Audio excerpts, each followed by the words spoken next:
Hey everybody, this is Dave coming to you from the Gaming Cave.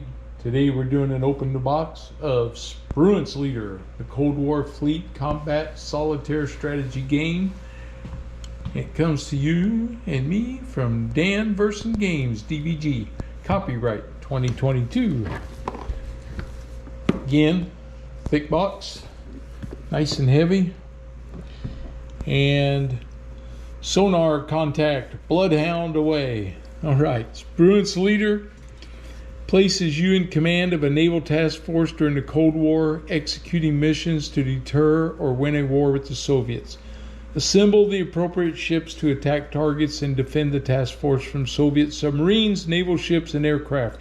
Leverage your commander skills to best support your mission. Spruance Leader is a solitaire game. All right, it contains or includes 11 campaigns, North Atlantic skirmishes, North Atlantic sea lanes, Atlantic War, linked Atlantic campaign, hold the line, medium Black Sea, medium Mediterranean, Black Sea assault, invasion of Hokkaido, Indonesian Soviet influence, destroy the Kirov, escape and evade, and Falkland Islands War. Your units include frigates, destroyers, cruisers, and more. Okay. Spruance Leader is a solitaire game. You command the NATO and Allied forces and make historically accurate decisions while the built-in game system generates the battles and controls the opposing forces. This means you can play the game at your own pace whenever and wherever you choose. This is a Dean Brown game design, and those of you that have played other DVG games, one of his other designs that I have is the B-17 Leader game. So from Dean, you can expect nice strategy and complexity to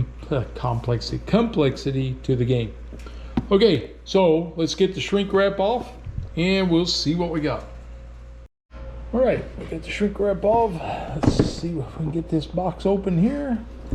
See what we got in here. All right, first thing is the Spruance Leader Rulebook. And typical to Dan vs. Games, lots of illustrations, game overview, and this thing is going to come out at 50 pages, so not overwhelming, large amount. Game overview, cards, so a lot about the cards, a lot about the tiles. We have acronyms, component descriptions, tactical display, ship cards, commander cards, encounter deck, target cards, enemy sub and ship cards, task force position, sensor weapon counters, event cards, enemy damage counters, task force ship actions, commander actions, helicopter actions, campaign start. There's the sequence of play, mission setup, mission execution, enemy task force engagement phase. There's a whole lot on that one. Encounter complete, enemy air engagement phase, mission debriefing, campaign evaluation, optional rules, and then here's a section on ships and ordnance. So it tells you like what the Virginia class cruiser, Ticonderoga class cruiser gives you, describes the U.S. ships and ordnance included in Spruance Leader, destroyers, frigates, battleships, ordnance. So here's all the different ordnance, and then a nice example of play, along with an ASW helicopter attack. Okay, so looks like the rules are going to be typical what we see from DVG. We're going to have the map board. I'll open that in a minute. Here's a task force, Spruance Leader task force log that you can make a copy of. Oops, it is two-sided, so you can make copies of both sides. And out on BGG, Board Game Geek, you can also get a printable version of this in case you don't have an actual copier. Actions, ship sub actions, helicopter actions, commander actions, and then basic campaign sequence of play. Here we have, these are the campaigns for the game. So North Atlantic skirmishes, it is an easy campaign. This is the one we see the most. Let me say this, I may be the last guy getting my game, but I knew that was going to happen because I also ordered some of the counter trays, so I had an add-on to my game. So people that had the basic game got theirs first, people had the game with the expansions next, and then people that had add-ons got theirs, they get fulfilled at the end. That's okay. A lot of videos are already being made and most people are using the easy one. So I'm not going to do a video on this same campaign. I'm going to try to pick something that's maybe average or intermediate, we'll see what the levels are, and then we'll do something and I'll show you how the game works, maybe on a little bit harder level, I hope. I'll probably play this as my learning experience, but I'm going to move up, see what we can do on a tougher level. So anyway, we have North Atlantic Skirmishes, 1988 overview. This one's easy. North Atlantic Sea Lanes, this overview's average, 1988. Invasion of Hokkaido, average. This is Pacific ships, so instead of the Atlantic, we're going to be in the Pacific. Linked Atlantic campaign, this one intrigues me, where you play two different campaigns, they link them together. So I'm going to look at that too, because that looks quite intriguing. Hold the Line uses Atlantic ships, 1983, so a little bit older. That is an average. Mediterranean Black Sea Assault, 1988, again average. And this is Atlantic. Atlantic War, Cold War. This is difficult. Okay, 1988. So this one's a much harder version. Indonesian Soviet influence using Pacific ships, 1983. This is an easy, another learning. Destroy the Kirov, Cold War, Spruance Leader overview. So this is a specific battle right here. Escape and Evade. This doesn't say if it's hard or what. So guess we'll find out, but it looks like they have a lot of aircraft in this zone that you can get in trouble with. So I would say it's got to at least be average, if not difficult. Cold War, 1988. And then the Falkland Islands, special instructions. So, you know, again, we can come down here to the Falklands and get involved with that. So there's several campaign missions to play. Then we have our counters, as you can see. I won't have to clip these. Very nice. They're going to punch really easy. So we have our weapons, missiles, and then we have some of our ships here, and then some of the Russian aircraft. They are two-sided. And sheet number 2 is more of the same. They are thick, nice and thick and heavy. So again, we have our weapons, and then we have ships and Russian aircraft.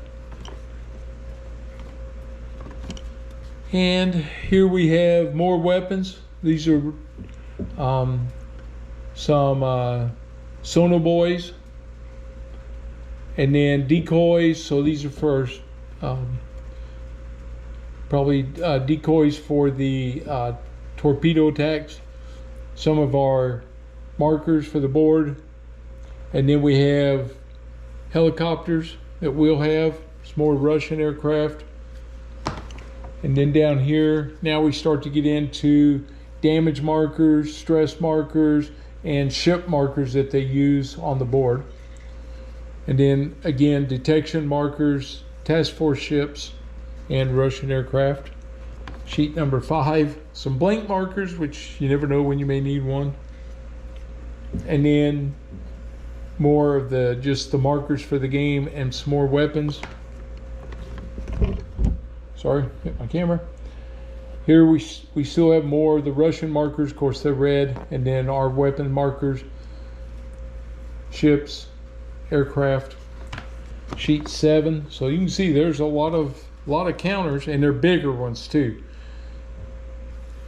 Weapons, markers, helicopters, enemy ships. Not sure what this marker's for. I'm sure there's some designation. I haven't seen that one yet.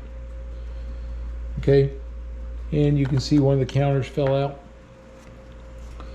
but they're nice and clean, really thick. Okay, so that's 8 sheets of counters. We got a blue 10-sided die. Then we have ship cards, more ship cards, task force commander. We have target cards and enemy sub cards. So let's see if I can open one of these. DVG is nice. They give us these little pull tabs if you can get them started. If you can figure out the way to start it. There we go. Got it. Hey, look at there. I actually got it to break loose. Let's see what we got here.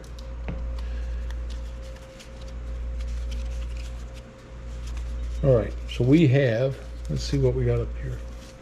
We have a couple of task force commanders, or one task force commander. And we have event cards.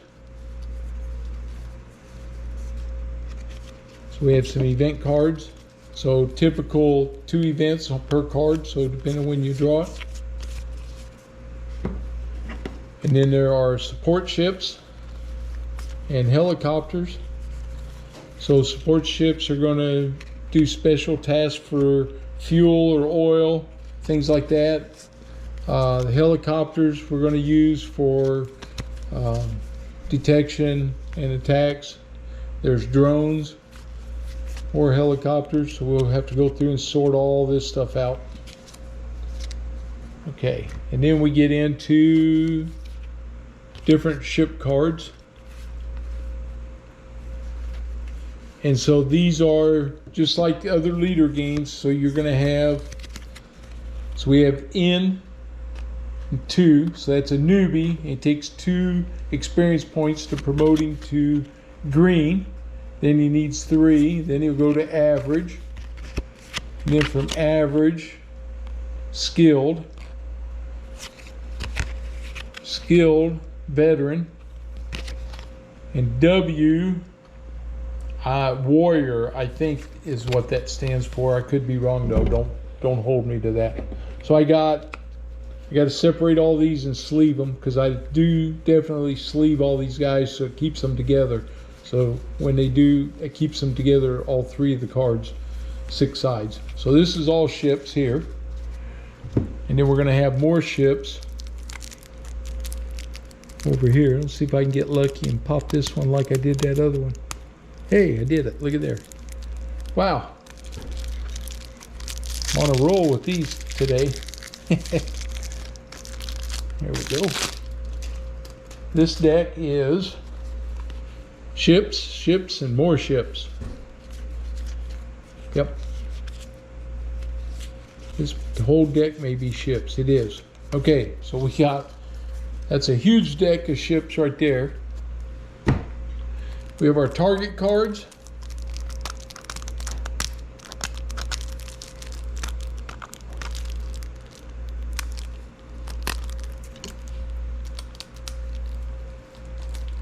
Aha. Got it started on the right side. Oops. Didn't get that one off clean. Of course, that cellophane sticks right to you. Oops. All right, get that one off there. Come on, get off my hand. Okay, here we have target cards. Target. Is this whole deck targets? Nope.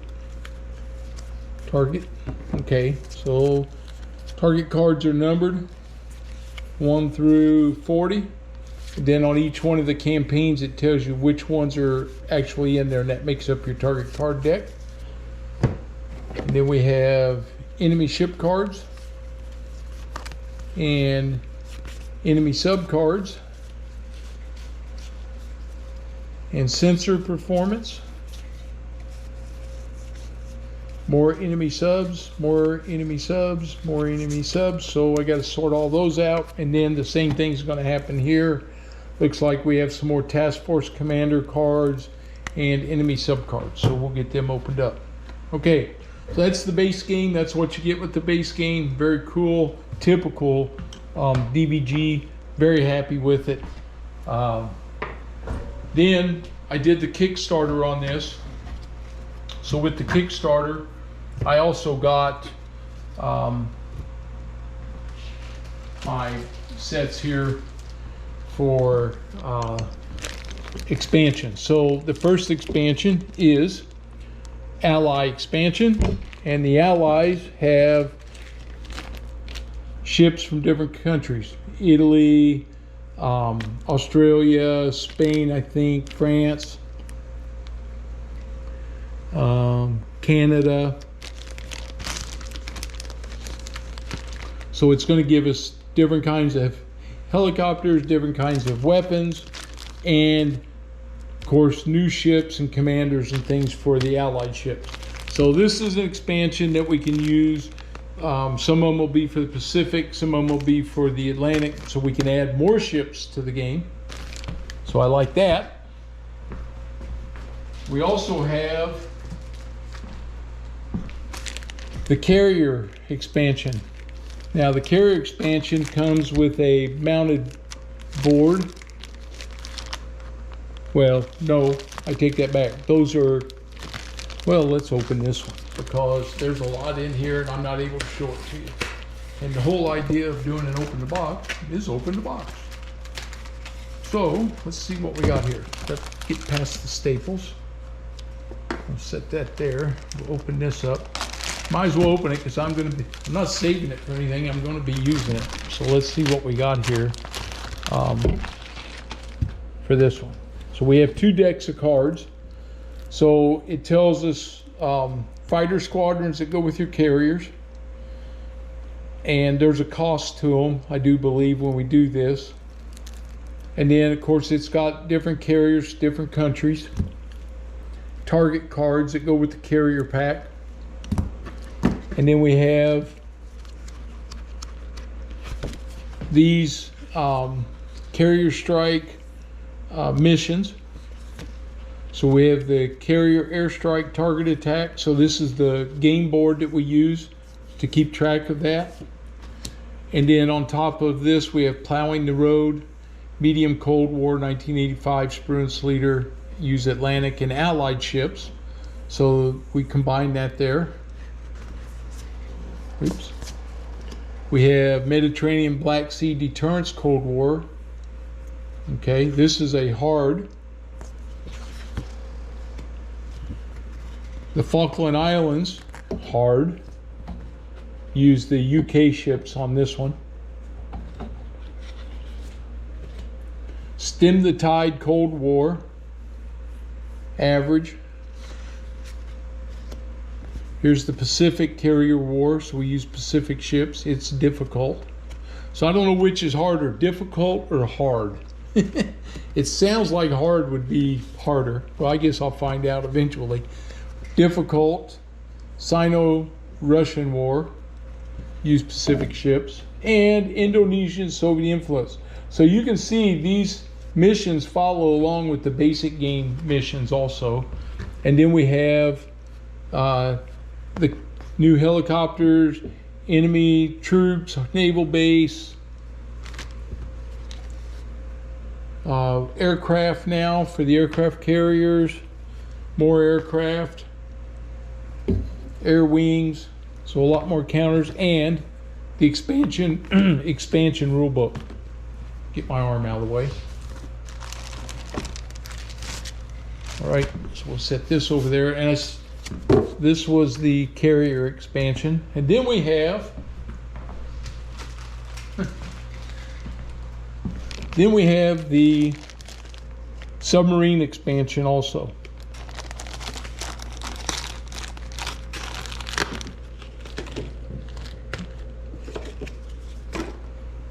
And in the Submarine Expansion, again, we get decks of cards, new target cards, and our submarine ships. So we get those. We get an overlay for the game board, and I didn't even show you the game board, so I'll come back and do that. We get an overlay just for the sub, and then again, you got all your missions here. North Atlantic skirmishes, protect the Atlantic. So again, they follow right along with some of these. This one's cool. Hunt for Red November. Take off from the game, the game and book game. Movie and book, Hunt for Red October. I'm sure for licensing, they had to call it Red November. But this could be interesting, and you get some of the same vessels that they used in the movie and the book by Tom Clancy. And if you haven't read it, you really should. It's a classic. Preparing for naval assault. North Korea agitation. Indonesian Soviet influence. So different ones there. And then we have our sub overlays for the Los Angeles class improved. The Permit class, the Sturgeon class, so they're one-sided, and then on top of that, of course, we have more game counters to use, and then the Submarine Expansion Rulebook. So all of that goes into the Submarine Expansion. Awesome. And our submarines. And let's see if I can do this. Kind of got stuff in my way here, but I want to just lay out the board. The game board. I should have done that when I was first getting it out. It's typical glossy, which makes it, the glossy's nice, but it makes it hard to video sometimes because of glare. But we're going to do our best with this, and hopefully it won't glare up too bad. But as typical for DVG, it's a very nice layout. It's nice and big for your counters to fit. Got your battle turns down here. Has the engagement sequence, and sequence, engagement turn sequence, and engagement complete.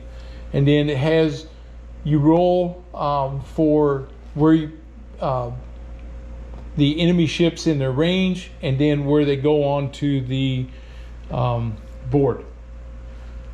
So I think this is going to be an awesome game. Again, I'm behind the curve from a lot of people that were able to get their games earlier. They've been running videos. Dean Brown's been running videos on how to use the different segments. So he did a basic game, he did a sub game, and he did a carrier. So they're really great references. So if you haven't watched those, you should. I'm going to do the same thing. I'm going to try, but I'm not going to play I'm going to play these ones to learn, but I'm going to play some of the harder ones so you can see the difference in the game. Because typically the easy ones, I think 9 out of 10 times you're going to win, unless you just get some super bad rolls. I think you're going to win the easy ones. That's why they're there, so you'll learn. The harder ones are going to be hard, and you got to figure out how to, did you pull the right ships? And we'll see if like the other leader games, if he has the randomization rule where you get more SOs and you kind of randomize what you're taking. I might do that and see what I do. I always like doing the random thing anyway. It just keeps me from psychologically, unintentionally, intentionally stacking my hand, right? So that's what we want to do here. I think it's going to be really cool. And I'm literally looking forward to putting this one on the table too.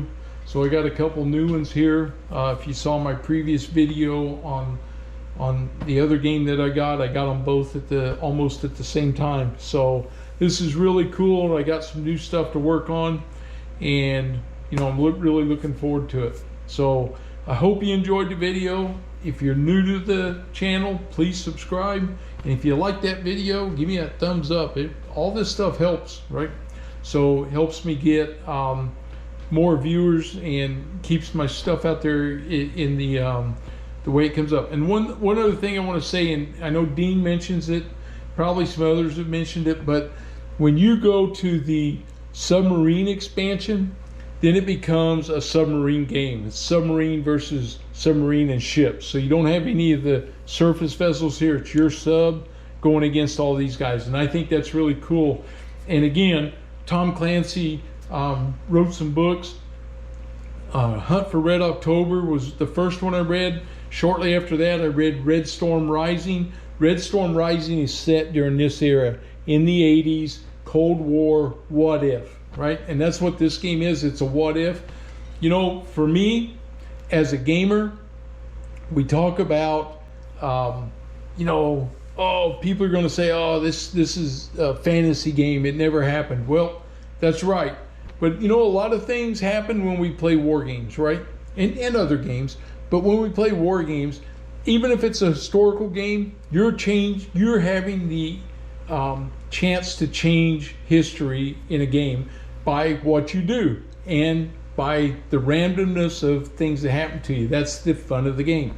For me, this is really cool. I was in the military during the late 70s and 80s. This is my time when I was active duty and in the Army, not in the Navy. But this is when I had I really liked this period. So I'm really looking forward to this, looking forward to doing this. The sub game, I'm really looking forward to that expansion because it brings me back. There was even a computer game for the Red Storm Rising, if I remember right, and it was all about your sub battles and doing that stuff. So this is all brings back old memories for me. So again, if you're new to the channel, please subscribe. If you like the video, give me a thumbs up, and I hope you guys are going to enjoy it when we get to playing it.